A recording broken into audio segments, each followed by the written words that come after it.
এবার গ্রামীণ ফোনের সৌজন্যে হজ যাত্রার সংবাদ।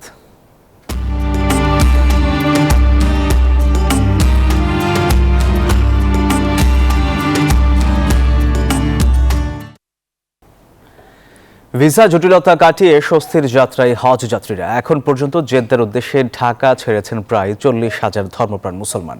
আশকোনা হজ ক্যাম্পে ভোর থেকে নিয়মিত বিরতিতে হজ যাত্রীদের ইমিগ্রেশন সহ নানা আনুষ্ঠানিকতা সম্পূর্ণ হচ্ছে। যাত্রীরা এবার ভিসা টিকিট নিয়ে জটিলতায় না পড়ায় স্বাচ্ছন্দ্যে তারা হজের প্রস্তুতি নিয়েছেন।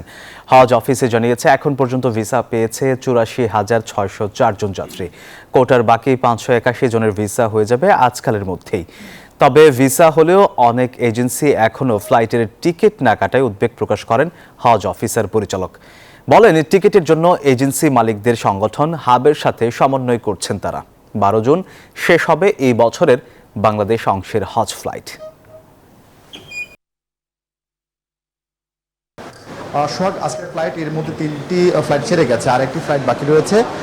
1,27,000 যাত্রীর জন্য এবছর হজের কোটা থাকলেও শেষ পর্যন্ত 85,000 মানুষ এবারের হজে যাওয়ার জন্য তারা নিবন্ধন করেন। এর মধ্যে কিন্তু প্রায় 40,000-এর বেশি যাত্রী সৌদি আরবের উদ্দেশ্যে ঢাকা ছেড়েছেন। এবং আমরা একটু কথা বলতে চাই, হাবের সভাপতি আমাদের সঙ্গে আছেন, হাবের সভাপতি শাহাদ হোসেন তসলিম আমাদের সঙ্গে আছেন। জানতে চাই, এবার অনেক বেশি তরুণদেরকে আমরা দেখতে পাচ্ছি হজ ফ্লাইটের বা আপনাদের সিরিয়ালে। এই তরুণদের মধ্যে কত শতাংশ আপনাদের 85,000 যাত্রী যাবে, তার মধ্যে কত শতাংশ তরুণ?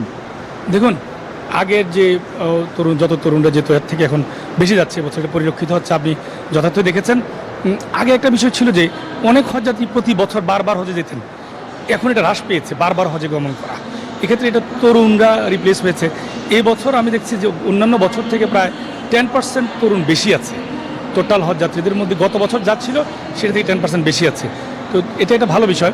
আসলে হজ একটি শারীরিক কষ্টের কাজ, আর এই কষ্টের কাজটি কিন্তু তরুণদের জন্যই এটা করাটা সহজ হয়। আর হজ যখন ফরজ হবে, অর্থাৎ শারীরিক এবং আর্থিকভাবে যখন যার উপরে যার উপরে ফরজ হবে তিনি কিন্তু সক্ষম হবেন, তিনি হজ করতে হবে। এবং এটা তরুণ হলে তরুণ বয়সে করাই উত্তম। জি, কথা বলছিলেন প্রায় 10% হজ যাত্রী কিন্তু এবার তরুণ, এবং তারা ঠিকঠাকভাবে হজ যাচ্ছে এবং যাত্রীরাও বলছেন তারা এবার স্বাচ্ছন্দ্যভাবে হজ যাত্রা যেতে পারছেন। তবে এখনও প্রায় 600-র মতো যাত্রীর হজের যে ভিসা সেটা এখন হয়নি। সোহাগ, শাকিল, আপনাকে ধন্যবাদ। মাশাআল্লাহ, কত অল্প বয়সী তোমরা হজে যাচ্ছ। টেনশন হচ্ছে? আরে না, কোন নম্বরে ফোন দিয়ে তোমাদের পাবো? আমরা তো গ্রামীণ ফোন নম্বরেই রোমিং করেছি। রোমিং? গ্রামীণ ফোন রোমিং মানে বিদেশেও আমাদের একই নম্বরে পাবে। গ্রামীণ ফোন নম্বরে রোমিং চালু করে দেশের বাইরেও থাকুন প্রিয়জনের কাছে। হজ সফরে নিশ্চিন্ত থাকুন নিজ নম্বরে। রোমিং অ্যাক্টিভেট করুন মাই জিবি অ্যাপে।